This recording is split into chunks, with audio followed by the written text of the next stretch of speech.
Let's begin tonight's meeting of the Clovis City Commission. We'll begin our meeting this evening with a word of prayer and followed by honoring our flags.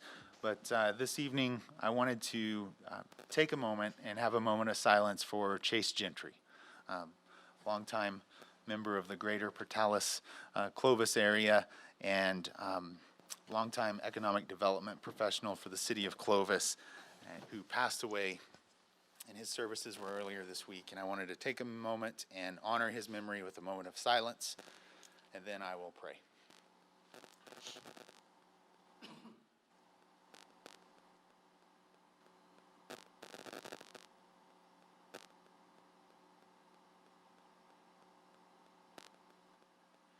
Our Heavenly Father, we thank you for the opportunities that we have and the blessings that we have because of your goodness to us. Lord, we thank you for our amazing community, and as those elected to represent the public and do the business of the city, we take that seriously and consider it a privilege and an honor, and we pray for your guidance as we go through the meeting this evening. Give us wisdom to make great decisions and be good stewards of the wonderful community that you've blessed us with. And Lord, we certainly want to ask that you would bless the family of Chase Gentry and comfort them in this difficult time. And we thank you for the life that he lived and the tremendous amount of wonderful service that he provided to this community. I pray these things in Jesus' name. Amen. Amen. Join me in honoring our nation's flag. I pledge allegiance to the flag of the United States of America and to the republic for which it stands, one nation under God, indivisible, with liberty and justice for all. I salute the flag of the state of New Mexico, the sea symbol of perfect friendship among united cultures. Our meeting is called to order. Ms. Reyes, could we have a roll call, please? Commissioner Madrid? Here. Commissioner Casals? Here. Commissioner Elliott? Here. Mayor Pro Tem Bryant? Here. Commissioner Garza? Present. Commissioner Rowley? Here. Commissioner Paula? Here. Mayor Morris? Here. Thank you, Ms. Reyes. Appreciate that very much. Next is approval of the agenda. Commissioners, I assume you've had the opportunity to review the agenda. Move for approval. Motion to approve from Commissioner Garza. Second. Second from Commissioner Elliott. Commissioners, please vote.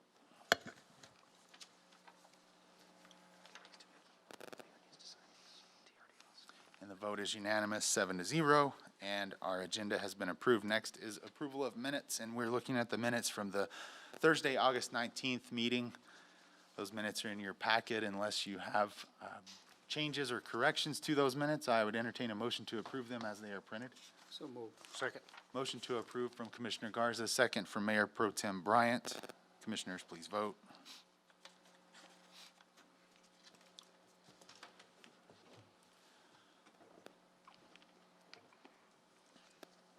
And by a vote of 6 in favor and 1 abstention, the motion is carried, and the minutes of the Thursday, August 19th meeting have been approved. Next, we'd like to recognize our visitors. It's great to see folks that have shown up for the meeting this evening, and we look forward to hearing from you when we reach the point in the agenda that you're here to see us about. Proclamations, awards, and presentations. Commissioners, this is a fun meeting because we have a lot of presenting and proclaiming to do. The first one is a little bit first one is a little bit bittersweet. As you know, we have accepted the resignation of Commissioner Leo Lovett that was effective yesterday. And so this evening, we are going to present him with the key to the city, as well as the coveted eagle, in recognition for his service to the city and his service on the city commission. And of course, he is here this evening with his wife. If it's all right, commissioners, I'd like to give you the opportunity to make any comments that you would like. And then I will join Commissioner Lovett down at the podium to present him with the eagle and key, and then of course give him the opportunity to make any comments that he would like to. Is this a roast? Can we do that? We're just saying goodbye to these good people here.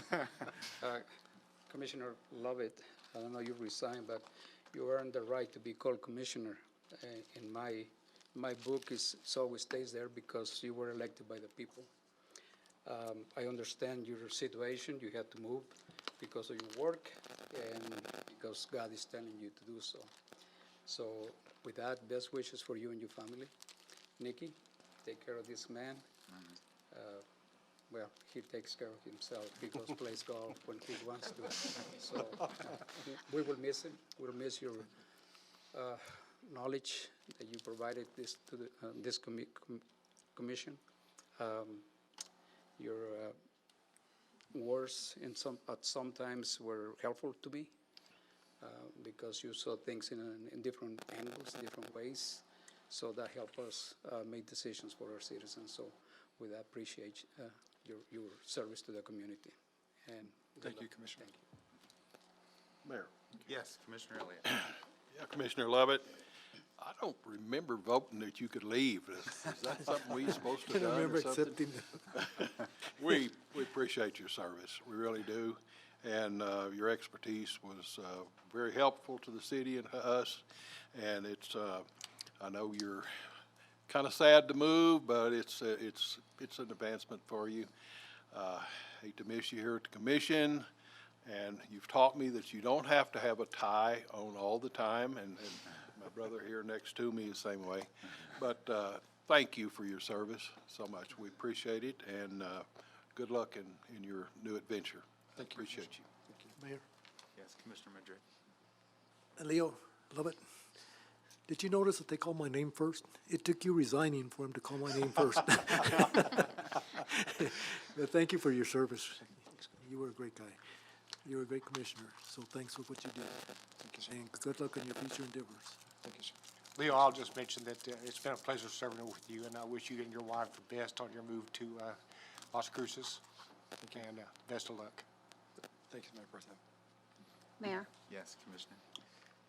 best wishes to you, Leo and Nikki. You are going to be missed. Nikki and I serve on several committees, so I wish you the very best, and stay warm out there in Las Cruces. Thanks, Commissioner. Commissioner, I just want to thank you for giving me such a warm welcome as one of the newest commissioners on the City Commission, and I'm going to miss your wife, Nikki, very much. I've known her for decades, and I'm going to miss seeing her face around town. But good luck in Las Cruces. We wish you the best. Best wishes, Leo. It was great to serve with you, go through the process together of being new commissioners. You'll be greatly missed.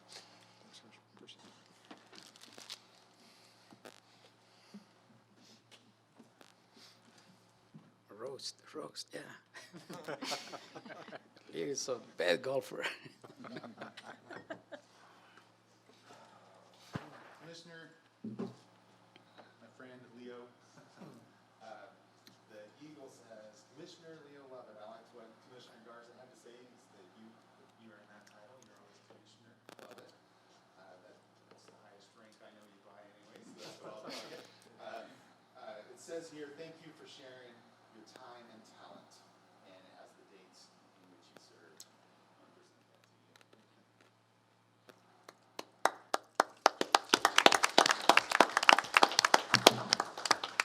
And then, don't go anywhere. Everyone, he's getting the key to the city.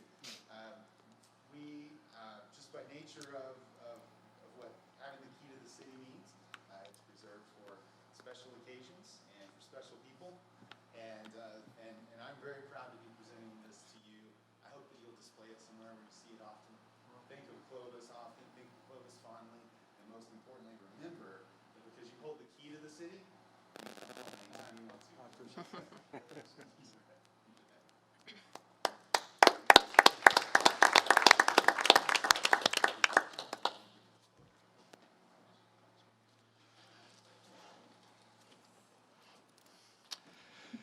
I'll tell you, Mayor Pro Tem and Commissioners, city staff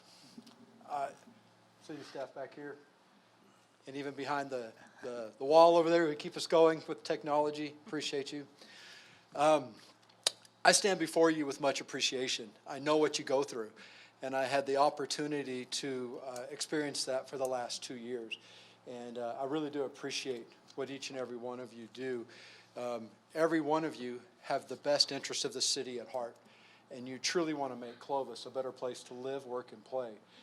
And I really appreciate that. And you keep our city safe. I saw that today, taking some things to the mission, and our police were out in force, and no doubt we're taking care of a situation in the right way. And that's what makes Clovis great. Also with appreciation, I have to include my wife, Nikki. She supports everything I've ever done, and I really do appreciate her. Anyway, I will get through this. I've had the chance to talk about her many times to folks, and for those who don't know, marrying her on October 19th of 2019 was the best thing I ever did, and looking forward to the next adventure that we take together. Commissioner, you made a comment about the lack of tie, and I'll tell you as a banker, I promise you, I have a closet full of suits.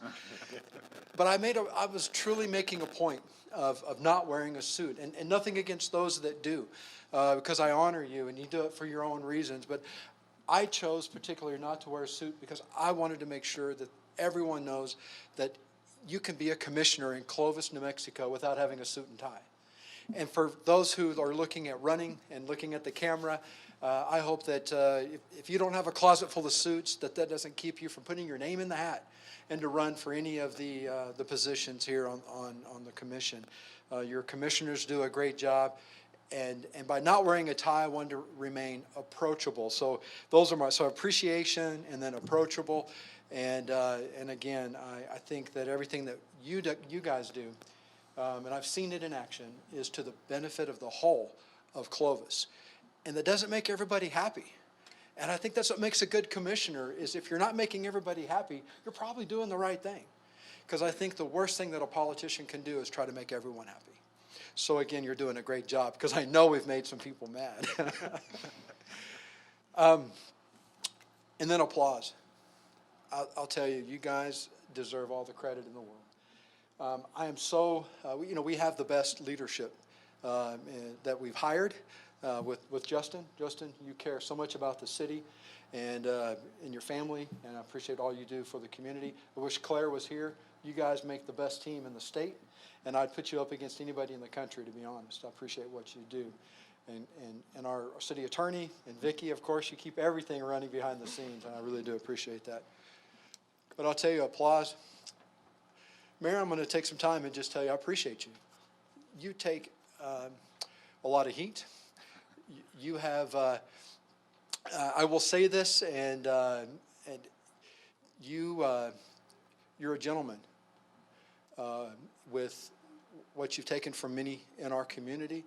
But I'm going to tell everybody in our community who's listening, and this is on the record, you will find nobody who fights more for our community, but doing it in the right way, in the situations that truly has the governor's ear.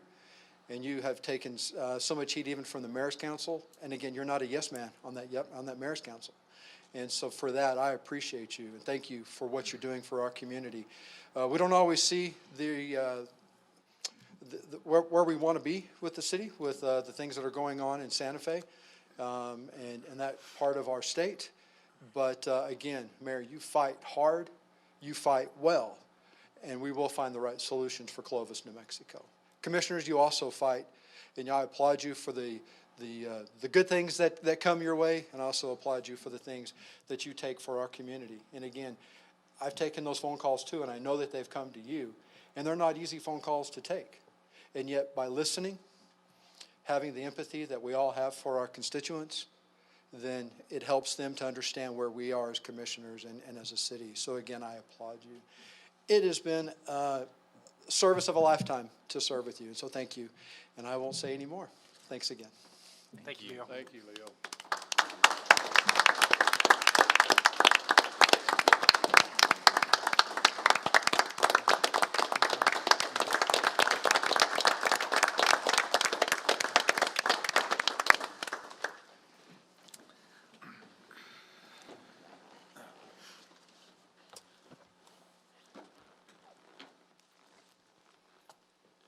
Commissioners, next we have a special presentation of Proclamation regarding the 20th anniversary of September 11th, 2001. And this evening, Commissioner Paula is actually going to present that proclamation. Before you do, Commissioner, is Christian Price here? Yes. Good evening, ladies.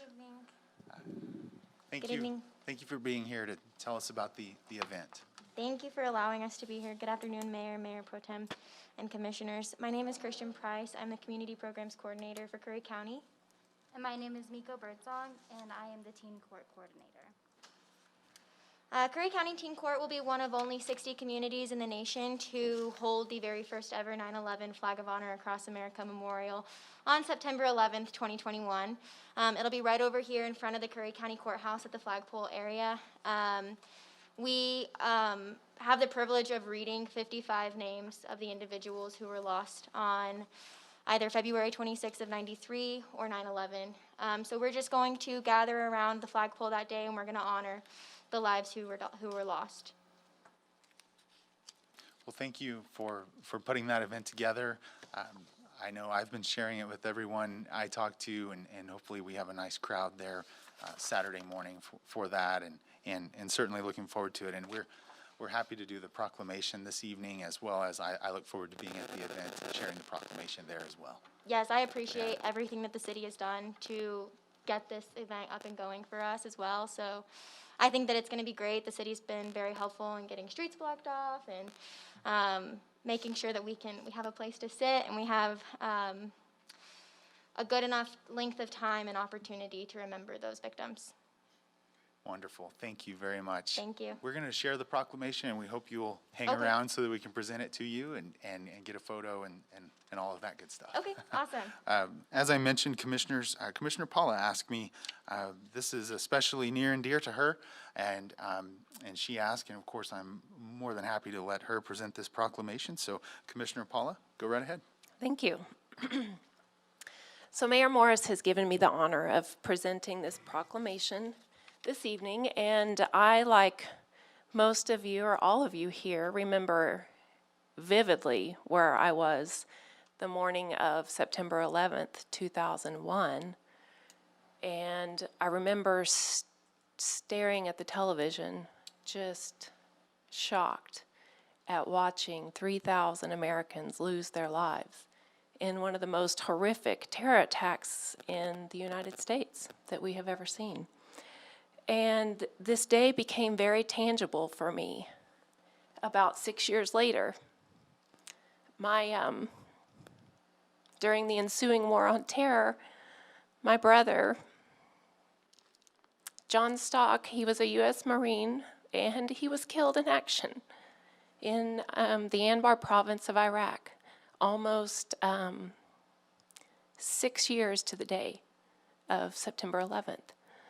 So I will never take for granted the freedoms that we have been afforded in this country. And so it is truly my honor tonight to remember the 3,000 Americans who lost their lives on September 11th, as well as the thousands of armed forces who gave the ultimate sacrifice in the 20 years to follow. So with that, I will read the proclamation.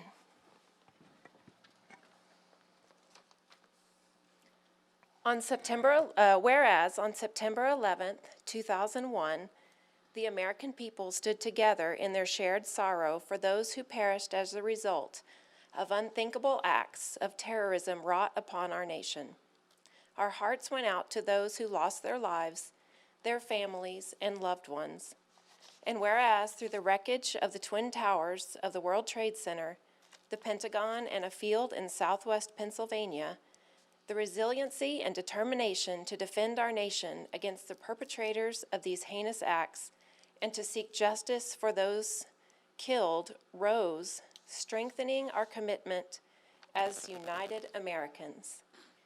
And whereas on this day we remember the many sacrifices our armed forces have made since that date to prevent future attacks of terrorism, within our nation's borders. We also remember the service of the first responders on September 11th, 2001, and the continued service they provide in keeping our communities safe. And whereas we will never forget the challenges our country endured on and since September 11th, 2001. Today, as we pay tribute to those who died, we reaffirm our commitment to the ideals that united Americans in the aftermath of the attacks. And whereas an observance of the 20th anniversary since 9/11 will be held between 9 a.m. and 11 a.m. Saturday, September 11th, 2021, at the flagpole at 7th and Main in front of the Curry County Courthouse, where the names of some of the victims will be read. And whereas, to honor the lives of those who perished, and as a result of September 11th, 2001, the City of Clovis will observe a 1-minute silence at 11 a.m. Saturday, September 11th, 2021. Now therefore I, Michael Morris, Mayor of the City of Clovis, New Mexico, and on behalf of the City Commission, and in the spirit of our devotion to our country and our patriotism, do hereby declare September 11th, 2021 as September 11th, 2001 Remembrance Day in the City of Clovis, and invite the community to join the Commission in observing a minute's silence on Saturday morning throughout our community to remember those who perished, the subsequent tremendous sacrifices made by our armed forces since that date, and the outstanding work of our nation's responders in assisting our country in times of crisis.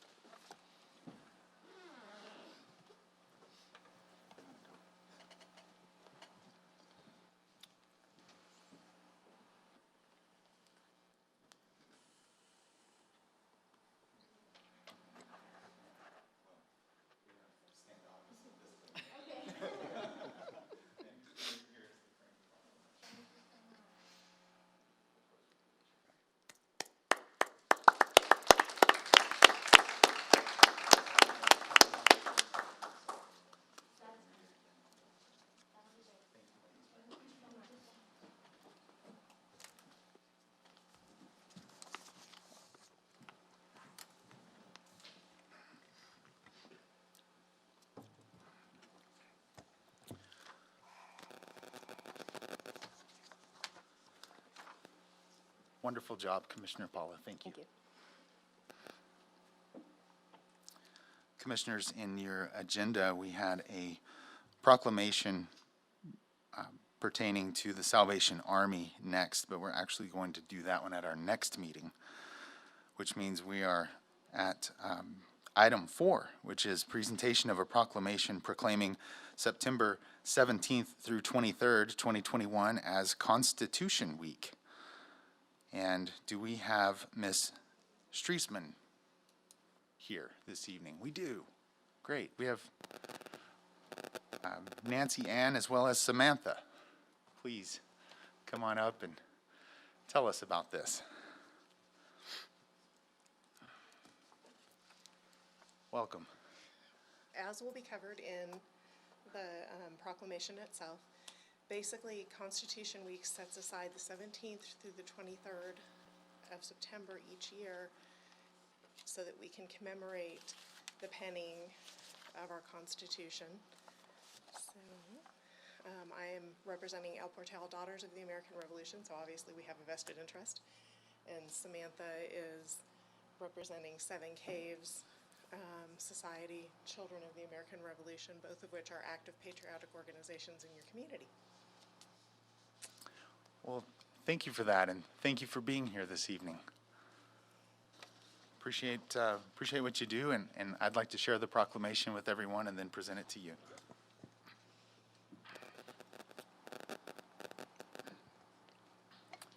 Whereas the Constitution of the United States of America, the guardian of our liberties, embodies the principles of limited government in a republic dedicated to rule by law. And whereas September 17th, 2021 marks the 234th anniversary of the framing of the Constitution of the United States of America by the Constitutional Convention. And whereas it is fitting and proper to accord official recognition to this magnificent document in its memorable anniversary and to the patriotic celebrations which will commemorate it. And whereas Public Law 915 guarantees the issuing of a proclamation each year by the President of the United States of America designating September 17th through September 23rd as Constitution Week.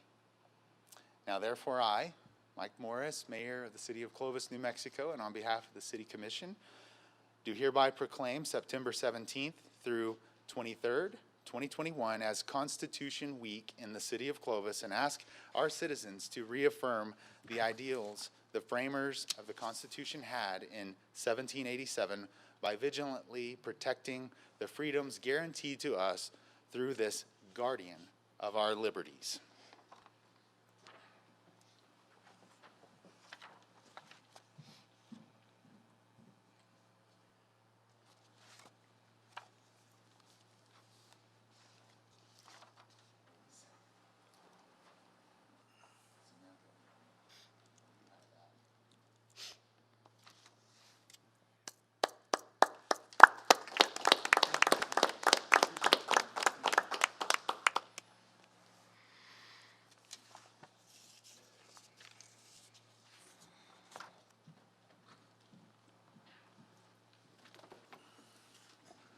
Commissioners, one more presentation of proclamation this evening, and it is proclamation proclaiming September 2021 as National Preparedness Month. And Ms. Ruth Ann Kelly is going to share with us about this evening. Good evening, Mayor, Mayor Pro Tem, and Commissioners. National Preparedness Month was started in 2004 to promote emergency preparedness to the American people. This year's theme is Prepare to Protect, as a reminder for us to prepare so that we can protect our homes, our families, our businesses, schools, and the whole of our community. For the whole month of September, us as emergency management will be posting on our social media different ways to be prepared. A lot of that information comes from ready.gov. They give a lot of information on different ways to be prepared and what to put in your emergency supply kit. And the way to find us on both Facebook and Instagram is to look for clovisnm.oem. And that's how you find us. Outstanding. Well, thank you for this, Ms. Kelly. Appreciate you bringing this to us this evening. Mr. Heerding, did you have anything to share? No, I'd let her say it all this time. This is hers. Very good. Fair enough. Well, let me share the proclamation with everyone, with you and everyone. Whereas emergencies and natural disasters can strike any home and any family at any place and any time, and being prepared with plans and supplies to evaluate or find shelter is one of an individual's best chances for survival. And whereas only 60% of Americans report having disaster supplies in their home, 39% of American households have developed an emergency plan, and 8% are subscribed to community alerts. And whereas each year since 2004, the Federal Emergency Management Agency, FEMA, sponsors National Preparedness Month in September to encourage Americans to improve those statistics, excuse me, easy for me to say, to improve those statistics and become more involved in community preparedness. And whereas this year's theme is Prepare to Protect, encouraging Americans to prepare for disasters, to protect those they love, and whereas families and homes can be prepared in case of emergencies or disasters by putting together a Go Kit, owning an emergency kit, making an emergency plan, stocking necessary supplies, assisting with community events, and becoming trained in emergency response. And whereas the City of Clovis supports preparedness for all hazard emergency situations through detailed planning, training exercises, and equipment appropriations for response citywide.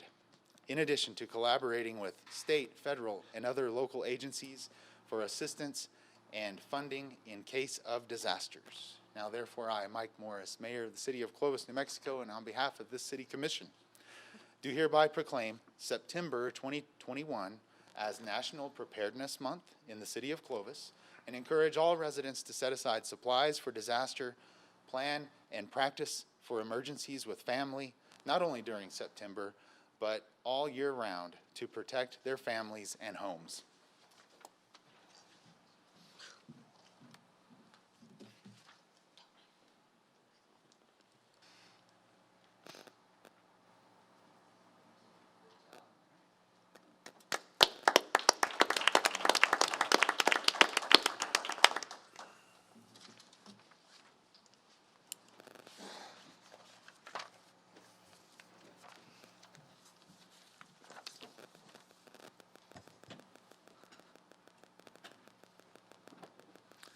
Commissioners, we are on to receipts of petitions and communications, and we have one communication planned there this evening. We're fortunate to have Chief Ford joining us to talk to us about a demo on the new TIP 411 app. Chief Ford, great to see you. Thanks for being here. Look forward to hearing about this. Mayor, Mayor Pro Tem, Commissioners, thank you for having me this evening. Thank you for giving me a little bit of your time, precious time, to go over this real quick. Something we've been working on for a little bit. This is a program that is put out and is part of a system to help us and get the community involved in assisting us in our crime-fighting processes. It is a partnership with the community, and it takes everyone to do this, as we all know, and this will help them to be able to tell us about things they see, what may be happening in their neighborhood, or what's going on. Hoping this works. Is the clicker working there, Ms. Chavez? There it is. Oh, maybe, okay. As I said, fighting crime is a partnership. Our public is the greatest crime-fighting resource we have. Our residents can send information to the police department through the application and the program. This is designed to let the police department know when they see suspicious activity, narcotic problems, domestic violence incidents, and other crimes to help our community be a safer place to live, work, and play. TIP 411 is for emergencies, and remember that 911 is who you need to call when you need police, fire, and EMS for any emergency situation. The program is designed to provide information and becoming an intricate part of our city. Applicants also allows residents to get, or agency alerts, important information and help to fight crime from the palm of their hand via the smartphone app. So actually, when we're actually putting out stuff, if we have something, we can also communicate back to them through the app to let them know if we've got an area shut down, roadway shut down because of a major incident that we're investigating, and keeps them informed. Ms. Chavez, please. The other great thing about TIP 411 is it's extremely 100% anonymous. It sends anonymous tips to the police via the text message or the free smartphone application. Over 1,500 communities are utilizing this program throughout the United States. It's a very popular program being out right now. We understand people may not be comfortable or afraid to contact the police department, so this is a great process and a program to reach out to us and let us know what their concern is or what they've seen and remain anonymous. We get the tip, it comes in through the email system, we get it, and we can deal with it and go forward.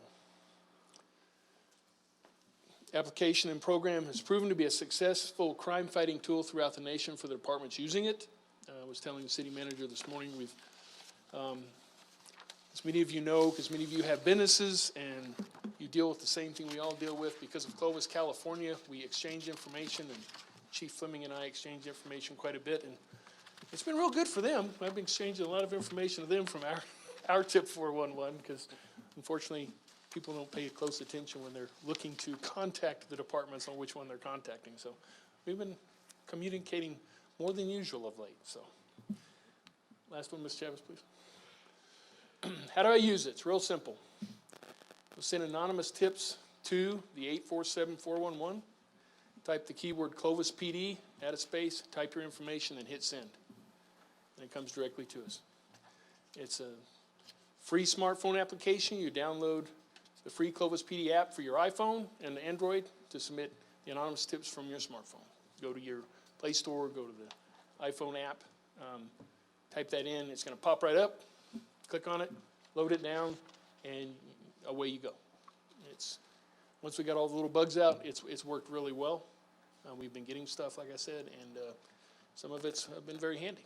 And I think once we get people on board to understand how it works, I think it'll be a great help to the community on getting it done and moving forward with things.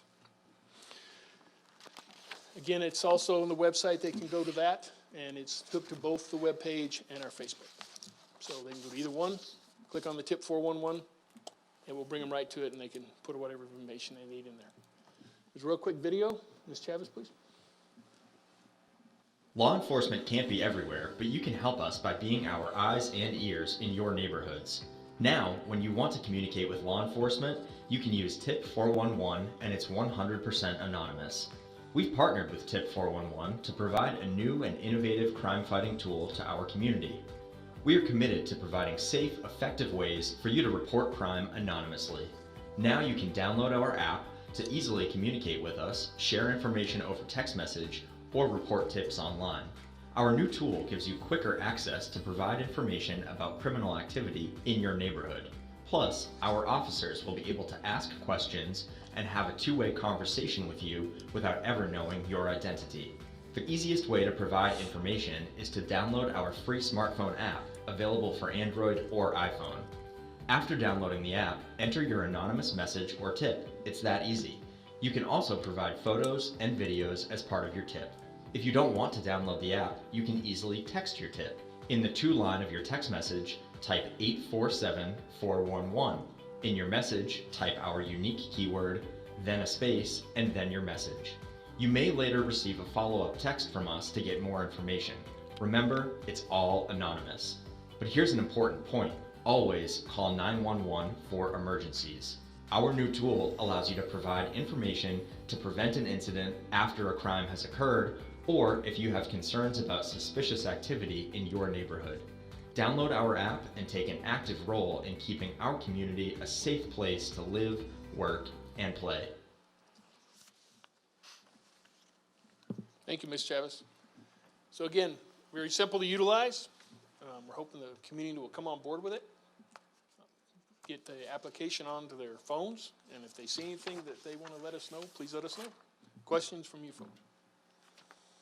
Just a comment from me, Chief. I love it. I think every resident in Clovis should be using this. I think it's wonderful. Thank you for bringing this to us. Commissioners? Chief, I think this is a great tool, and this goes right along with our Neighborhood Watch program of keeping people involved and taking care of our community. Thank you. Yes, very much so. Great program. Thanks for sharing this with us, and we pushing it out with all of the things we use to market with, social media and so forth. Yep. Great. Good. Again, I gave you folks all a packet, as you know. It will be put out. I wanted to print it into the commission in this form before we put it out, but the press releases will go out tomorrow. So all the information will be out, and they can start downloading it tomorrow and hopefully move forward from there. But I appreciate your time, appreciate your support, and please get a hold of us. Thank you, Chief. Appreciate you. Thank you, Chief. Commissioners, we're still in receipts of petitions and communications. Is there anyone from the public that wishes to share something with the commission this evening? Mr. Muse. Good to see you, sir. It's good to be seen. It's good to be seen. Name and address for the record, and then we'll... Jack Muse, North Prince, Clovis, New Mexico. Mayor Pro Tem and Commissioners, I want to talk to you about the drainage project at Ute Park. And it's too simple a title. That is a water recovery system. To me, it's a place to put water back into our aquifer. About 5 years ago, the master water plan included a provision that you work with farmers, work with everybody you can to put water in the playas so that we can get as much recharge as possible. Mr. Riddling from the Soil Conservation Service tells me that the running water draw has sugar sand under it, and that's why it doesn't hold, which lets it percolate into the ground. I believe we have inadvertently been running water to Texas around the dam instead of behind the dam. And so this is a big accomplishment for us. To me, it's water retention and recharge.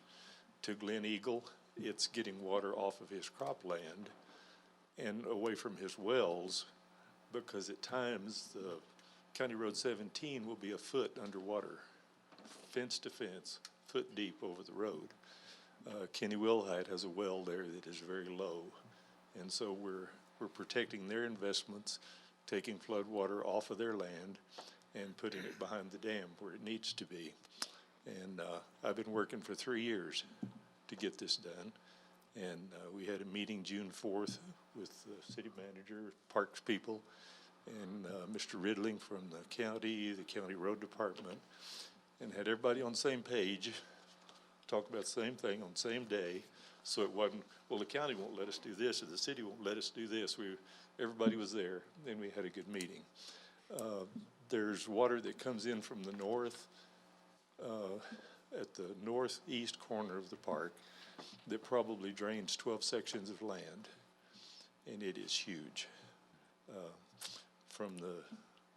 On Road 17, the 3 miles there from Prince Street to the entrance to the racetrack is a river. Water coming down the county road, whatever it is that goes in front of the racetrack, is a river. The plan that we have will get probably 90% of the recoverable water. And so I applaud you for voting for this, which I think you will, and think it's a win-win for everybody except Texas. And because we're gonna reclaim our water. And nobody did it intentionally. It's just that the weeds grew up in the fence and the dirt blew into the weeds and built dams. And there's nowhere for it to get through until it gets past the dam. So I would encourage you to vote for that. And also, let's look forward and think about, is there any additional water we can put in there besides what we're doing now? And Justin, thank you for your cooperation, and look forward to seeing water go behind the dam. Thank you. Well, Mr. Muse, thank you for your advocating for this for so long, for your passion about it. And I actually went out with Jack one afternoon when the water was running down, and he showed me what was going on. And so I just appreciate your passion for it and for keeping it in front of us and organizing that meeting in June. And thanks for being here this evening. Thank you. Thank you, Mr. Muse. Anyone else wish to share something with the commission this evening while we are still in receipts of petitions and communications? Hearing and seeing nothing else, we will move on to the consent agenda. Commissioners, as you know, this item is placed on the agenda so that the commission, by unanimous consent, can designate those routine agenda items that they wish to be approved or acknowledged by one motion. If any proposal does not meet with the approval of all commission members, or if a citizen so requests, it will be heard when reached under the regular agenda. Commissioners, we have 6 items on the consent this evening. The first is the motion to place. The 6th is the motion to approve or acknowledge. I will read 2 through 5. 2, request for approval of quote from K. Barnett and Sons Incorporated for Ned Hauk Park drainage improvements. Item 3, request for approval to award ITB 21-0105-01 Clovis Regional Airport perimeter fencing to Valley Fence Company. Item 4, request for approval of agreement with Daston Corporation for Google Workspace Enterprise Services for a 3-year period.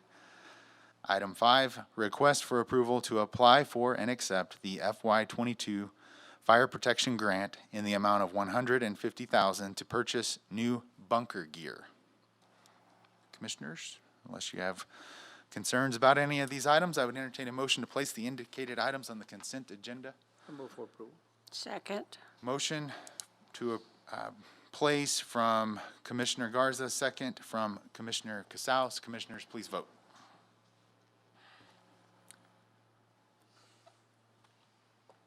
And the vote is unanimous, 7-0. The items have been placed. I would now entertain a motion to approve or acknowledge all items on the consent agenda. So moved. To approve. Motion to approve from Commissioner Casals, Second. second from Commissioner Madrid. Commissioners, please vote.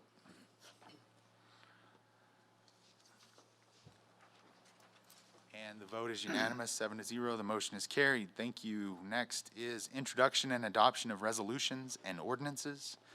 Two items there this evening. The first is request for approval of adoption of ordinance number 2150-2021 relating to the sale of public property within the city of Clovis located at 3205 North Prince. Mr. Morris. Thank you, Mayor, and good evening, Mayor, Mayor Pro Tem, and Commissioners. So the ordinance is before you this evening for final adoption. Brief recap of the ordinance. The city owns a couple of vacant lots at the entrance to Goodwin Lake Trails. The street address, I believe, is 3205 North Prince, and has received some interest from prospective buyers for those lots. After meeting with you all in executive session a few different times, the city executed a letter of intent with one such buyer, Plaza Street Partners, and has preliminarily accepted an offer to purchase 1 acre of land. It'll be an acre of land that directly abuts Zip's Car Wash to the north, and the purchase price will be $535,000, as you know.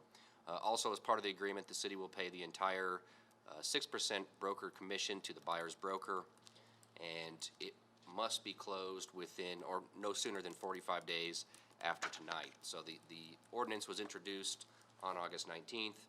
It's before you for final adoption this evening, and then we have to wait 45 days for a potential referendum election by statute.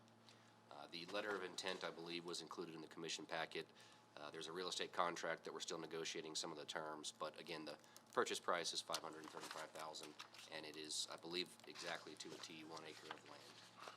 So I would be happy to stand for any questions that the commission has. Appreciate that, Mr. Morris. Commissioners, do you have questions? I move for approval. Second.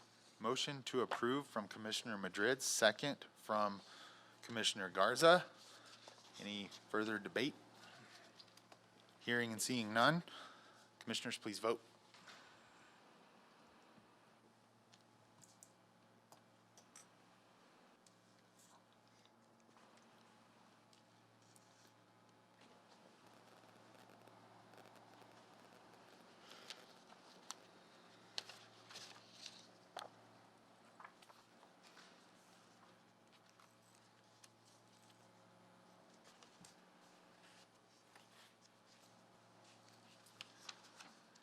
Just a moment while we get all of the votes.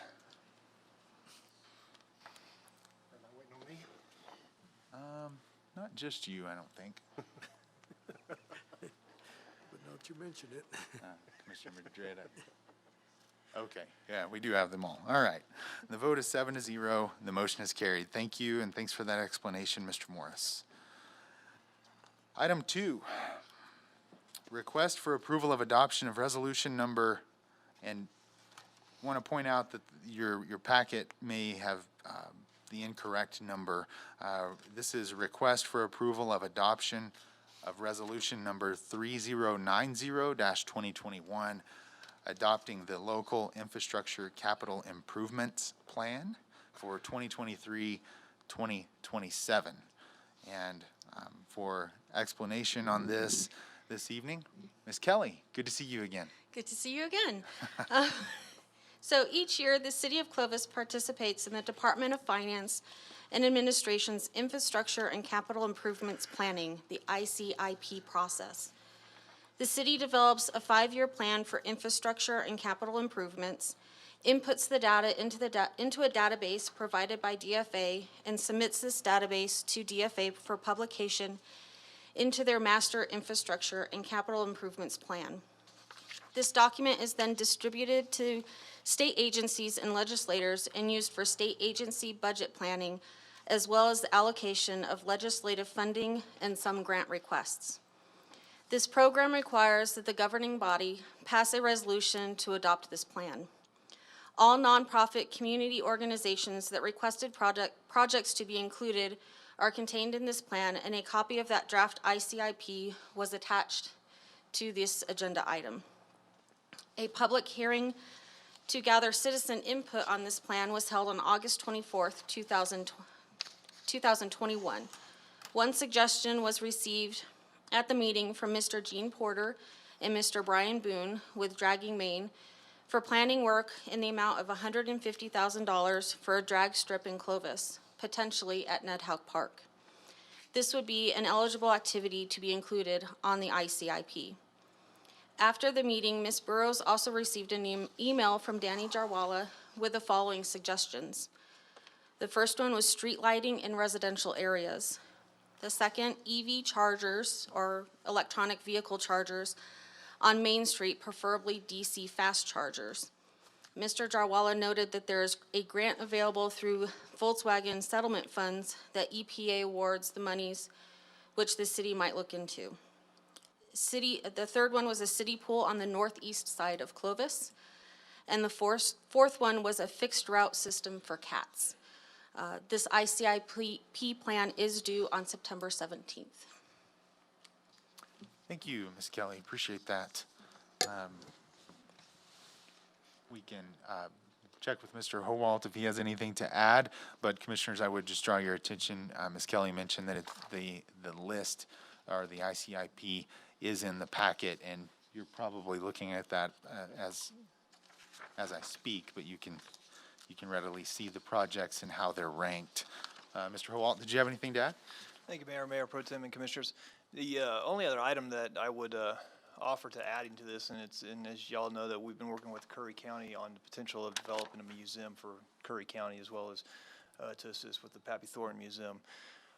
We didn't think about this until after we'd already created this list, and so we still have the opportunity to add a project this evening, and so we would recommend also adding to the list a museum to plan, design, construct, equip, and for, we can put it in the year 2023, included is that list at the initial amount of $200,000, which allow us to potentially, if we needed to purchase a piece of property or purchase a building, et cetera, it would be on our ICIP list as we look for grants, et cetera, through the state of New Mexico. So that's our only other additional recommendation that we'd have to add to the list. Okay, well, thank you for that. That's a good recommendation, one that certainly makes sense to me. Commissioners, comments or questions? I guess I have a question on what Danny Jarwala put in. Does that go on the ICIP listing, the recommendations? It may have. Mr. Howalt or Ms. Kelly, are you familiar with where his suggestions may have ended up? His suggestions have not been added as of what I know. Okay. Okay. And those were just recommendations from the public, so ultimately up to this body to decide whether or not we want to add those or not to the list. Okay, great point. And just like the museum opportunity with the county, we could add other items to this evening. Mr. Mayor, one of the things that we hear a lot, or that I hear a lot, is how come we don't have a swimming pool like they do in Muleshoe? We have a lot of people that travel to that area just so they can take their families to the swimming pool. So I guess Mr. Jerry Wallace's comment about the pool is probably come from those comments. Okay. Well, we could certainly take the pool idea and add it in here somewhere. Did the drag strip idea that was brought up at the ICIP meeting, did it make the list somewhere? Yes, it did. Okay. Yes. Yeah. All right. I do believe that is the only one that we added in from the suggestions. Because that one actually came from the public meeting. That is correct. Got it. Okay. See, and my concern is with the drainage. I mean, I hear a lot of complaints. Every time it rains, Purdue Street, I mean, they can go swimming on Purdue. I mean, the water is that deep, the water goes in the houses. And so when you say you're concerned with it, I mean, obviously I'm it is on concerned, the list, but it's no. And Commissioner, we actually addressed that in the last Public Works meeting and approved that, to work on that. And so, Mayor Pro Tem, and Commissioners, as Commissioner Mayor Term Bryant just said, at the last Public Works Committee, they did make a recommendation to move forward with us getting a design done. And so I'll be reaching out to one of our design consultants so they can put together a scope and fee for that project. But knowing that that project is something that we need to complete. We did add that to the ICIP list already. And so you see on there, it's listed as number 7 on the list itself. And then we had included $1 million in there. That's our very high level estimate to complete that work itself. So the thought process being we could use our drainage funds to get the design completed and get that going. Okay. And the Roy Walker roof, I mean, I feel like that's a priority also. And it's listed So, number 10. I like to see that there, so thank you. Yeah, yeah, good job getting those important items in there. Hey, I was gonna say, you know, when she said the deal about no, that's in phases. It's in one deal, no phases, nothing. It's done at one time. Right. Yeah, I appreciate that clarification. Commissioners, all the way on the far right of the page, you see the column for phases, and the drainage that the drainage issue at Purdue and Cameo that Commissioner Casals brought up is not phased. It's just $1 million allocated for it here. Commissioner Garza, did you want to make a suggestion about adding the pool idea somewhere? I mean, we're always looking for economic development, and we're listening to Muleshoe. A lot of people go there and spend their money. That's something that, and plus, they're providing a service that we're not providing. And I think that's something that we need to look into it. Again, I get it from a lot of people. Is that more of a, Commissioner Garza, is that more of a water park than it is a pool? Yes. Is it owned by the city over there? It is. It is? Yeah, they do get a lot of tax revenue. That's the one way of funding that. But again, if we're losing people to Muleshoe because of that specific. I think it's great if I'm sorry to cut you off. No, that's fine. I think it's great if the city can provide those types of opportunities for the public, and we need to be looking for ways to do that. Of course, we have a pool and a splash pad now, but you know, I'd sure like to see a private company do a small water park or something like that, you know. But where would you suggest we put that? I mean, we're talking about the museum idea, and we're talking about slipping it in 2023. Where Parkview School was. Do what? I said where Parkview School was. Oh, as the location for a water park? Yes. That the city would build? I see. Yeah. That's just. Still owns that property, Commissioner. I'm just looking at empty properties. Okay. And Mayor Pro Tem and please. Commissioners, the main point is to have a project on your ICIP. The ranking themselves, those usually don't come into play. And so when we're filling out grant applications, they simply ask, is the project on your ICIP, yes or no? Yes. And so the ranking, I mean, I don't want y'all to misunderstand that, hey, we need to move this up or down on the list. It's simply the question, a yes or no question typically for our grant applications. And it's also not a request for funding as well. That is correct. I mean, and what we're trying to do with the ICIP is to, we used to have a very large ICIP list. And so it's a 5-year plan that you're laying out and trying to think about, okay, what infrastructure and capital improvements do we need to make within our community, and start to methodically work your way through it. Can you break that project into phases? You know, year one, a lot of times you'll see, and I'm going to use an example of Martin Luther King. You see on there only $6 million. Well, because we've already done the design. So a couple of years ago, if you looked at our ICIP, we had $250,000 to $300,000 listed first, and then we had construction dollars following that. So it's the state trying to guide us through a process of really thinking about improvements that we need to make, and then how you would fund those and the steps it would take to get there to that total project cost that you'd see on that far right column. Another thing that we've done is work with our departments and say, guys, what makes sense to have on this list? This isn't a wish list. Let's really put something on here that we're trying to accomplish and trying to fund by going after either capital outlay funding through our state legislature, or grant funds to the state, or even through if it's federal funding, et cetera. And so that's the way I look at the ICIP list. I know that that's the way the state looks at the ICIP list. We used to have the Ute Reservoir, or the Eastern New Mexico Rural Water System Project on there. That made our ICIP huge, because that's, you know, millions and millions of dollars on there. Well, since it's become its own political subdivision and entity, we took that off of our list, and they have their own ICIP that they submit. So that's really what we're trying to focus on is what is practical in us trying to construct and think about and move our community forward and develop this list. Yeah, appreciate that explanation. With that said, do we want to put the recommendation from Mr. Jarawala, city pool on the northeast side of Clovis? Do we want to slip that into the list? I think the location will be something to talk about later on, but if we include this in this packet, I think that would be great. Okay, I can agree with that. So we would like to add the idea of an additional pool. Mayor, if I may make a comment?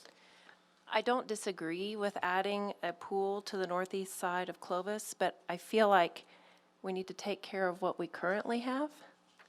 And right now, I know we should make the pools that we currently have top-notch before we try and build another one. Yeah. Comment is well received, Commissioner Paula. Thank you. Mayor Pro Tem, in a recommendation maybe to add that to it, but we push it out. So if you notice, the list starts in 2023 and goes all the way out to 2026. That may be a project that we want to put out there in that 2026 year. Right. Agreed. Agreed. Well, are there other questions, suggestions, concerns, any of the above? I'm thinking about the drag race too. I mean, we need to think about things that bring people into the community, not just something that we're gonna build and it's gonna create a burden to our taxpayers because we gotta fix them all the time. With a pool, that's what I'm thinking. You bring people into the community with what we have right now, you only serve the local community. You don't bring people into the community. So if you build something better than what we have right now, you might bring people from, Fort Sumner, somewhere else, Portales even. I see Portales people in Muleshoe. Interesting. So generating income, I think, is what we need to look at, not just building something. Think about those things. Drag race, you have events coming every weekend because of that. Right. Bring people in. Right. Spend money in the community. Correct. Yep. Thank you for that. Other comments? Would someone want to craft a motion to approve that includes the pool idea pushed out to 2026? Mayor, as well as including the museum idea in And 2023. Thank you. Thank you. Yes. So I would entertain a motion to approve the ICIP, including the $200,000 for the museum idea listed in 2023 and the pool idea listed in 2026. And I would recommend a value of, let's just say, $300,000 for the pool, just simply, we need some funding amount to put in there. And obviously, you can't build a pool without a design. I'm good with that. Okay. So start. I was gonna ask, what about the street lighting in residential areas? Was that added to the list? We do not have the street lighting on the list. Obviously, it's a need that we recognize in our community and need that, especially in the neighborhoods in the community that were developed before we required streetlights to be put into the neighborhoods. And so that is a number that, I mean, if y'all would like to add it, we certainly can. And I know that we've reached out to Excel and had conversations with, well, how, what is it going to take to make this happen? There's no good set number because each neighborhood is unique and different, as well as where the existing electrical services are provided, whether they're below ground or they're above ground. So all that comes into play when it comes to adding the streetlights, especially if you're mid-block, then we have to get easements across pieces of property. So, but it's something we could certainly add to the ICIP. We just didn't have it in here at this time. Mayor, can I make a quick comment on that? Yes. I had talked to Ms. Burrows about the street lighting issue and Mr. Howald as well, I believe, and we were looking at possible grants that might be available, state or federal grants that could be available for street lighting. And as of now, I don't think we have found anything that would take care of that, but we're continuing to look at that. I think maybe what we're going to have to do is possibly put that fit that somehow into our budget to start looking at streetlights. Thanks, Mayor Pro Tem. Appreciate that. Commissioner Madrid? I think we should go ahead and add it if we're gonna put it into our budget. Okay. We can add that. A dollar amount is really hard to try and nail down. But we can add it. What year and what 2030? number would you like to add it to? I don't know, 2023 or 2024, I guess. He said 2023 or 2024. You tell me. 2024, I guess, that'd give us more time to, In the meantime, we'll continue to look at how we can fund that. And make a recommendation, we'll just put $50,000 in there, and that would give us a start. For researching and designing and? Yep. Yep, okay. All right.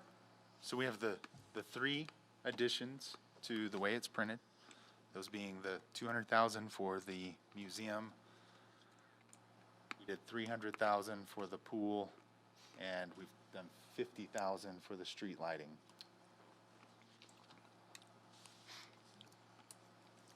Is there a motion? I'll make a Commissioner motion to Rowley approve. made a motion. It's okay. Oh, you sure I did? That was well before we added all these other things, so Okay, well, you're welcome to, I'll second it. Commissioner Bryant. okay, so we have a motion for approval with the three additions from Mayor Pro Tem Bryant and the second from Commissioner Rowley. Thank you for that second, Commissioner Rowley. Commissioners, please vote.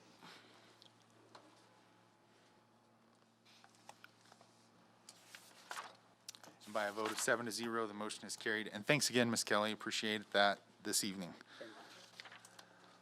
Right, Commissioners, that completes that section of the agenda. We have nothing under unfinished. So we are on to new business. 3 items there this evening. The first is request for approval of master subscription agreement and acceptance of proposal from Grancus. Peak Agenda System, Mr. Paul Nelson. Great to see you and hear from you on this item this evening. The floor is yours, sir. Thank you, Mayor, Mayor Pro Tem and Commissioners. I think my slideshow is about 400 slides, so maybe we'll be done in about 8 hours. So if they can bring up the slideshow, please. Celine Chavez is from our department. She's going to be the project manager on this. So what this is, if you'll advance, please. Currently, we use Minute Track. That's what generates your agendas. That's what generates the minutes, and Vicki generates them in there. And it's also where you guys vote. We've had that system since about 2012. The data is cloud-based, which is something we like, but it's Windows application-based. So every computer has to have it installed, and you have to worry about keeping them updated. And I get calls from Vicki and Claire all the time. The update's not working, so we'll go make it work. And the system was made by another company. It's been sold several times to the company that owns it now, which is Granicus. And they've decided that this is not the product that they want to keep advancing. So this will only receive security updates in the future and will get no further feature enhancements. They have another product that they're trying to get everybody to switch to, which is the Peak that we're proposing tonight. So that's what's going on with that. This is something we've started with them about a little over a year ago, and it finally have made it to this stage that we feel like comfortable to present it in a request for approval. Next. So what is Peak? It's cloud-based, which means it can be used, and this one can be used on any device. The data is cloud-based and the application is cloud-based. So you can use it on your smartphone, your iPad, your laptop, anything you want. Very modern design. If you look at Minute Track, it looks like a piece of software that was designed in the 1990s, because it was. And it's hard to make those look more modern. And the other thing that we like is that it's automatically updated as soon as new features or security enhancements come out, and we don't have to worry about the end users dealing with that. We don't have to worry about getting it on their computer. Next. So what does it do? It does agendas. So here's a slide of theirs that they show all the meetings, and then you can go into each meeting and you can make agendas. One of the things when Mr. Howalt, Ms. Burrows, Ms. Reyes, and several others saw the demo we liked, if you have your subcommittees in there, so if Planning and Zoning sees an item and they approve it, When it comes to the city commission, it links that together. It sends it sends it automatically. Nobody has to do it. It sends all the history. It sends any notes that were sent with it. All that gets sent into your guys' packet. We thought that was much nicer than how it happens now, and I'm told that would be a big time saver. The plan is to use this, and correct me if I'm wrong, for all the boards and committees. If we go with this, we plan to use that for all the boards and committees. Next, minutes. This is showing how voting happens. What you don't see with mover and seconder, you don't see in the back that right now there's a program. They have to pop up a screen. They have to select the mover and seconder. This is right there on the screen. It's not something they have to bring up. It's a lot less cumbersome. When you watch it, it only takes them a second or two to bring that up, but it does because they have to bring that up and input that data. This is just a little bit cleaner interface for doing that. Next.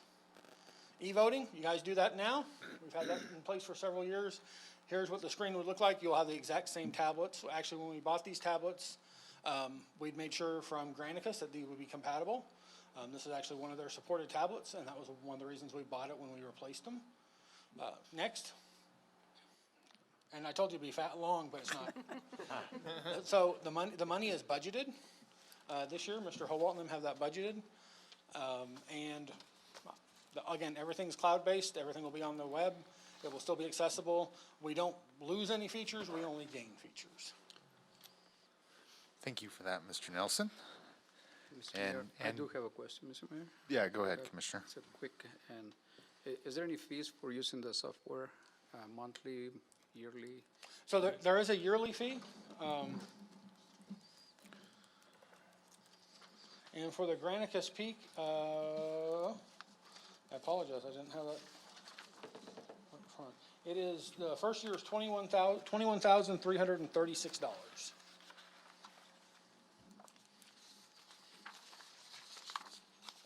Thank you. Is that in the 68,000 fiscal impact that we're seeing in the That is packet? correct. Okay. That is the impact over the 3 years of the agreement. Okay. Thank you for that. Commissioners, other questions or concerns, comments? Mayor, may I ask Yes. you a question? What do we currently pay?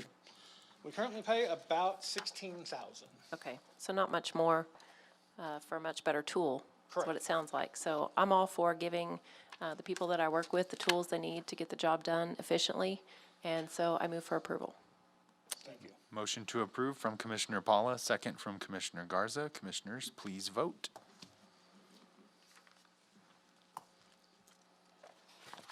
By a vote of 7-0, the motion is carried. Thank you, Mr. Nelson. Appreciate Thank you, that. Mayor Pro Tem Commissioners. Item 2 under new business is request for approval of discussion action regarding the District 1 Commissioner vacancy effective September 8th. Commissioners, as you're well aware, because we said farewell to Commissioner Lovett this evening, we now have a vacancy to deal with in a commission District 1 seat. And I believe in your packet, or perhaps was handed out to you prior to the meeting, is a letter. What I'm suggesting is that we follow the exact same process that we did when we dealt with the District 4 vacancy, the same process that resulted in the appointment of Commissioner Paula to that District 4 seat. We could, beginning tomorrow, send out a press release and begin taking applications. Those applications could come in through the city manager, and we could end applications at 5 o'clock on October 1st, and then at our October 7th meeting, we could see those applicants and appoint at that meeting that evening. Sounds good. Was that a good enough explanation? Good. It is, and I move for approval of what you said. Thank you, Commissioner Casals. Commissioner Casals moves to approve what I said. Thank you, Commissioner. Motion for approval. Is there a second? I second what she said that you said. And we have a second. Commissioners, please vote. And as you vote, I know we're all thinking the same thing, that it'll be exciting to see the members of the public, those residents of District 1 that express interest. And at the same time, we know that it's a tough process, sifting through great applicants, but it will be worth it, and we'll get the right person in that seat. The vote was 7-0, and the motion carried. Thank you. Item 3 under new business is request for approval of settlement with the State of New Mexico Taxation and Revenue Department. And for an explanation on this, Mr. Morris. Thank you, Mayor. So I know you're all familiar with the lawsuit and the current settlement with TRD, but I'd like to give just a brief kind of history and background for the members of the viewing public, since we've only talked about it in closed session. The lawsuit, Clovis is one of 44 plaintiffs who are all cities and counties in New Mexico suing the state's Taxation and Revenue Department. The gist of the lawsuit surrounds this Tax Administration Act. That's the act in New Mexico that dictates how gross receipts tax are implemented at the state level and with counties and with cities. And it also describes and dictates how TRD collects gross receipts tax, withholds it, and then distributes it back to the local governments. The allegation basically in the lawsuit is that between 2009 and 2014, TRD both misappropriated money that was supposed to go back to cities and counties, and then they improperly withheld money using the wrong formula that's not supplied in statute. And so through numerous negotiations, I've been tracking this lawsuit since it was filed in 2018. Finally this spring, they got far along enough in their discovery and research to start settlement talks, and those finished with a mediation where preliminarily all 44 plaintiffs have agreed to accept $50 million payable by the end of this fiscal year. To accomplish that, we have to formally approve the settlement by September 25th, and so I believe this is the last meeting before that deadline. In the packet, I included 2 documents that you'll have to sign, Mayor, if the commission approves the settlement formally. One is a release of claims, the other is an acceptance of settlement. The packet just contains the blank versions because our lawyers hadn't finished the version specific to Clovis. If anyone would like those copies, I have those with me this evening. But the terms of the settlement, as I mentioned, $50 million payable to all plaintiffs before the end of the year. Based on the percentage of gross receipts tax that was withheld from Clovis versus the other plaintiffs, Clovis's portion of the settlement would be $380,528.78 rather. We do have attorney's fees of 10% of our recovery because it didn't go to trial. They were reduced. So with attorney's fees being taken out, and then ironically we have to pay gross receipts tax on the money we receive, with that accounted for, we will net $339,265.19. As you all know from closed session, but I think it's worth mentioning from the public, this is an all or nothing deal. There were some pushback from a couple of cities and counties, but ultimately all 44 of us are on the same page with this settlement. If we reject this settlement, then it puts basically a stop to the settlement for the other 43 as well, so something to consider. So anyway, I would be happy to go into more background if anyone has questions about the lawsuit or its procedure or questions about the settlement. Thank you, Mr. Morris. Thank you for the explanation, but also for, as you said, tracking it since 2018 and looking out for us on that, giving us good advice. Commissioners, questions or comments? I move for approval. Second. Motion to approve from Commissioner Garza and second from Commissioner Elliott. Commissioners, please vote.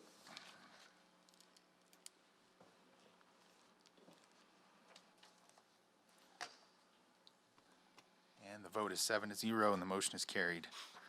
Thank you for that, Mr. Morris. I'll sign the documents so that we can get the $339,000. Next is reports of boards, officers, and committees. I appreciate each of you that will report as to your committee and board service since we last met. The first one there is the ICIP public meeting that was held Tuesday, August 24th. Don't know that we need to have a detailed report, but Mayor Pro Tem, you were at that one. We kind of know the results of that public meeting.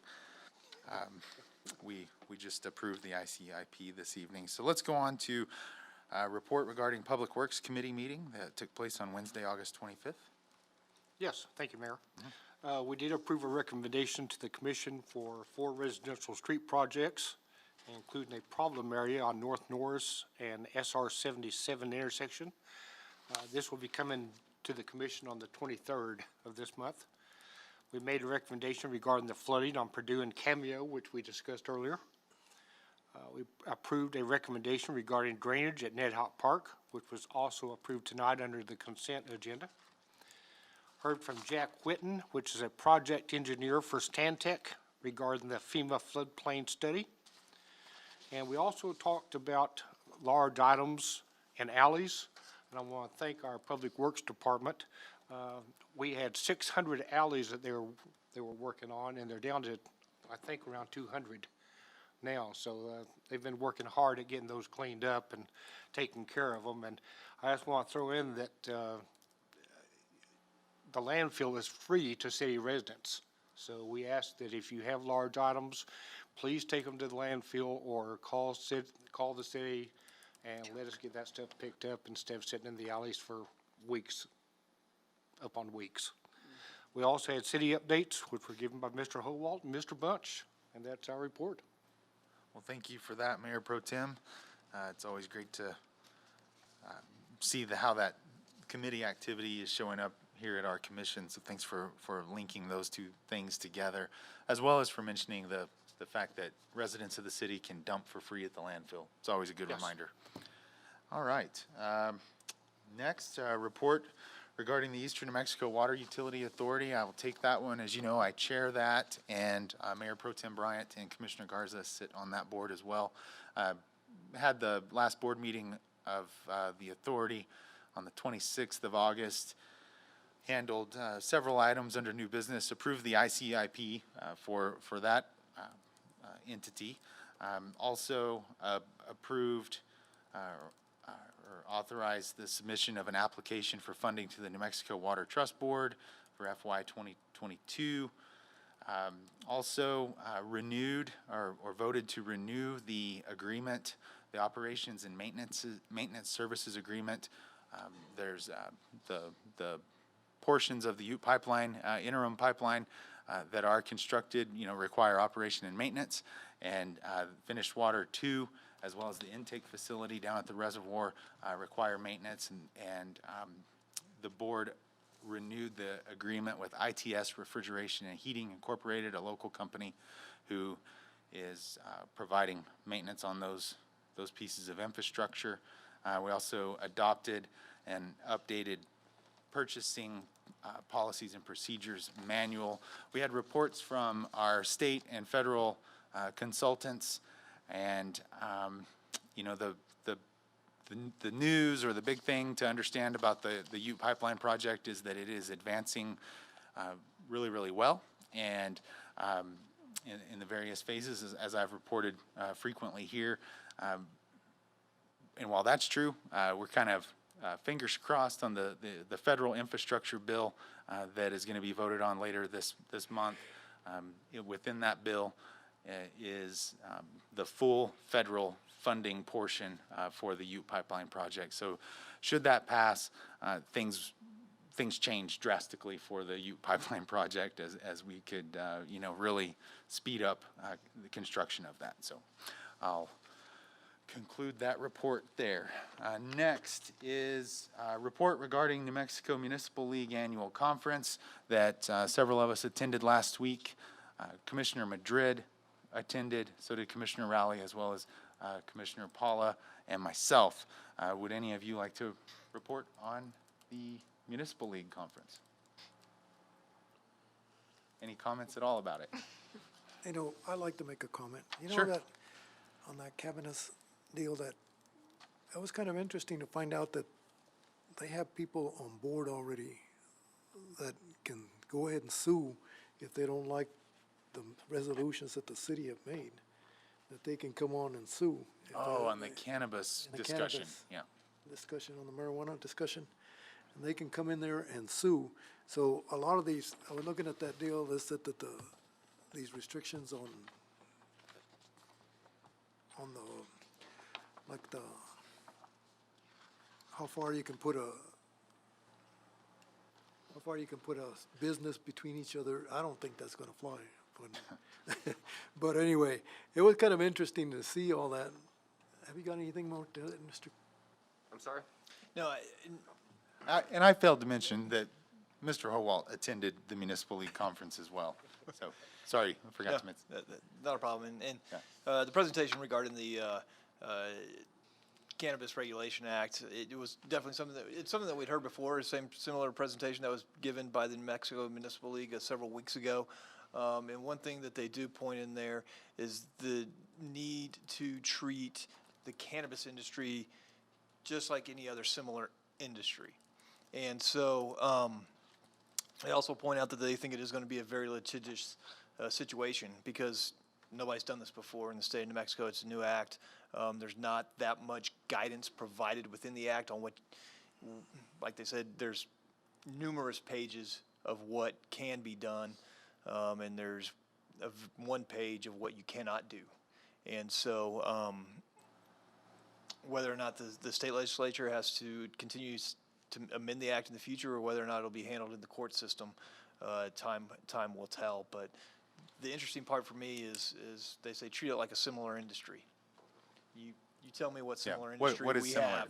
have that's gone from a illegal act to a legal act and now is in business. So, like I said, time will tell.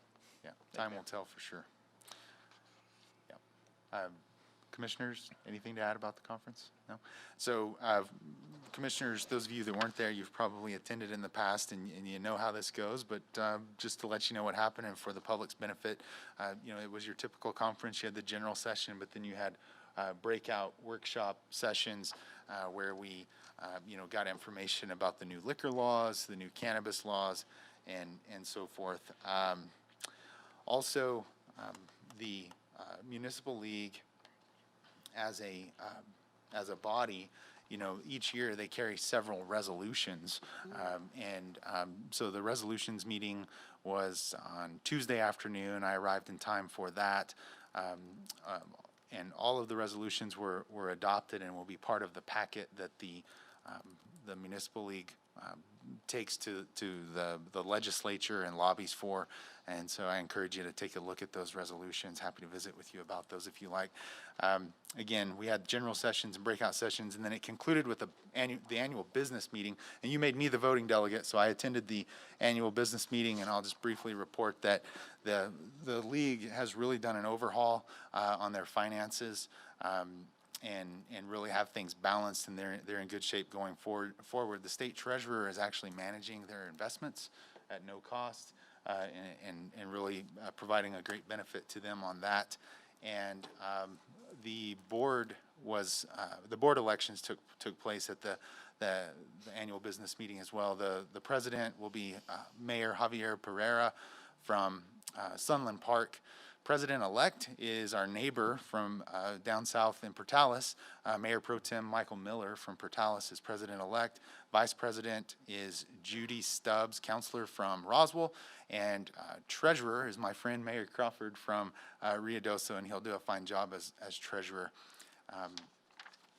That was the Municipal League Conference. I'll tell you, I benefited from being there and hearing the presentations. It was a privilege to get to participate as our voting delegate during the board elections. But the richest part for me was, getting to visit with other mayors and other leaders from other communities and talk about the struggles and the successes, the highs and the lows and all of those things. And that was the first opportunity I had to do that. Since being mayor for a year and a half, I hadn't, had the chance to attend something in person like that. So, anyway, thanks for sending us. We appreciate it. Next, a report regarding the hospital board. Mayor Pro Tem. Okay. Meeting was held actually last night. Unfortunately, we did not meet in person. Mark Lansford started off the meeting with his financial report. George Cruz, which is the hospital administrator, gave his report, noting that staffing was an issue due to numerous reasons. A few of the nurses have left for agency positions, which are paying around $200 an hour at this time. And so, and as of August 24th, PRMC is not providing elective surgeries, which means that these surgeries can be scheduled in advance, and delaying them is not life-threatening. They hope to get this back up within the next couple of weeks.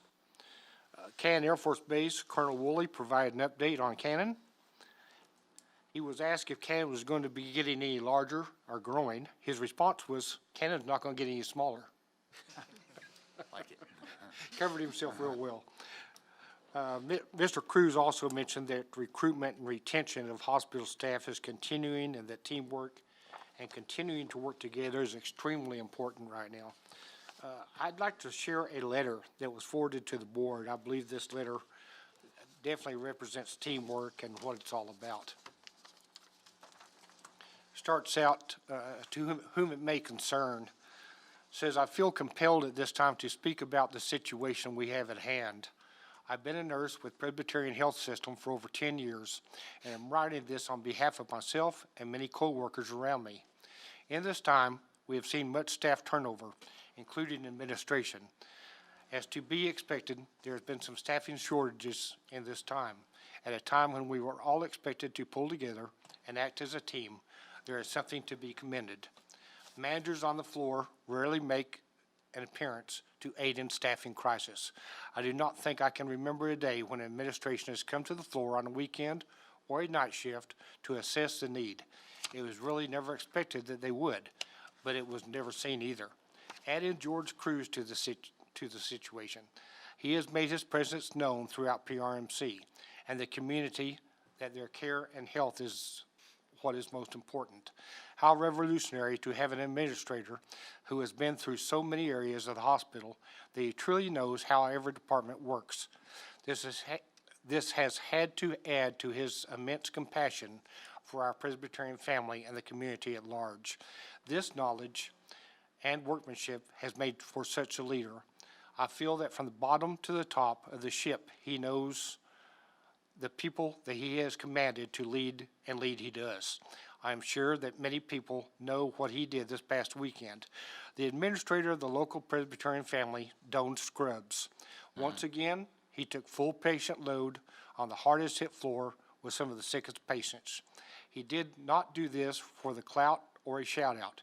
He did this only to help fellow staff, but to care for the community of Clovis. He has not only cared for the community of Clovis, but outlying towns as well. When able, and there was actually staff on call, we accepted patients that needed care in a dire time of need. As we now fill up and are unable to ship patients to now full hospitals, we can understand what a critical and caring thing that is. We are and should be grateful to have a leader that not only leads from the top, but gets down in the trenches to see the true need. He has stood beside employees, stands behind the local community as we fight not only COVID, but fight for better health in a difficult world. Thank you for taking time to read this. Sincerely, dedicated employees. That is outstanding. Yes, and I think it's important that when you see the nurses, doctors, staff, and employees of PRMC, that we take the time to thank them for what they do for our community. These are our friends, our neighbors, and they should be appreciated for the job they're doing. Thank you. Thanks for sharing that, Mayor Pro Tem. Thanks for sharing that letter about a great guy, George Cruz. You got the administrator of the hospital coming in and doing shifts as a nurse. Yes. That's remarkable for sure. You know, I've had the chance to talk with the chairman of the hospital board, speak with Mr. Cruz on a regular basis, and I also talked to Dr. Kwan today. And you know, the story at the hospital is a difficult one. You know, they're kind of at the limits of what they can do with the number of patients they have in house with COVID, and you know, that just creates stress on everything. I did want to mention, for those that are, you know, that are making the decision, and it's a decision that I recommend you make after consulting your doctor and or pharmacist or whoever your medical professionals are, and make a decision for yourself. But there's a lot of folks that are trying to decide whether or not to get the vaccination for COVID-19, and that's clear in the fact that we are sitting at 44.9% of Curry County being vaccinated. 95% of the folks hospitalized at our local hospital, so what's happening in our community, leaving all of the political and the, all that junk out of it, just what's going on in our town. The people that are in our local hospital, 95% of those being hospitalized are unvaccinated. So I think that that's a stat that should speak to us all and encourage us all to do that research, talk to your doctor, and make the best decision for yourself. I'm on record saying that I stand against a vaccination passport scenario. I am opposed to vaccinations being mandated, and that's true, and I always will. But I know for me, after consulting my doctor, my pharmacist, and doing my own research, it was a clear choice. Go get the vaccine. And I think that we're seeing in the hospitalization numbers and statistics, we're seeing that the vaccine does work. So I just wanted to add that. Thanks for your report on the hospital board. Next, report regarding Planning and Zoning Commission, that the meeting that took place yesterday afternoon. It was an interesting meeting, and what we had, it was a request for conditional use for a vacant lot to be occupied by miniature horses. This properties has had those miniature horses for several years. It was approved, but again, it's going to come for final approval to you guys, so be ready for that. Interesting. Well, Commissioner Garza, thanks for that report. Thanks for sitting on planning and zoning and dealing with all of the interesting items, as you say. And, keep an open mind, please. Very good. Thank you, sir. Appreciate that. Last report regarding Senior Services Committee. I'm chairman of that committee, and we met this afternoon. Quick report on that. No new business. We heard reports from each of the senior services entities. Of course, the Friendship Center, Baxter Curran, La Casa. La Casa has a new director, and we heard a report on the 50 and up Olympics, and they've had 34 participants in recent events that they've had with that. And our senior centers and those folks that are doing the work of serving seniors in our communities are continuing to do a good job with that in spite of the adversity that they've faced. All right, future agenda items. Mr. Howalt, do you have future agenda items to mention to us this evening? Yes, thank you, Mayor. There will be an encroachment coming in front of you at 1925 Janeway. The Salvation Army Proclamation will be at the next agenda as well. The DEAP quarterly presentations, the adoption of our cannabis license regulation, and then finally the P&Z vacancies to fill those. Great, thank you for that. Commissioners, any of you have future agenda items to bring up this evening? All right, thank you. Announcement of date, time, and place of city board and commission meetings. Water Policy Advisory Committee is canceled. Yes. Is canceled. How about lodger's tax? We're good there. Okay, Lodgers Tax Advisory Board is going to meet at 5:30 on Tuesday, September 14th, here in the North Annex. Public Works Committee is going to meet at 8:30 a.m. on Wednesday, September 22nd, here in the North Annex. The Eastern New Mexico Water Utility Authority is meeting Thursday, September 23rd. Mayor, that's Actually, we've moved that one to the 21st. Right. Yeah, so that board is going to meet on the 21st, and we'll have a report for you at the next commission meeting. And then the next commission meeting is at 5:15 on Thursday, September 23rd, here in the North Annex. Commissioners, it's always a pleasure. We are adjourned.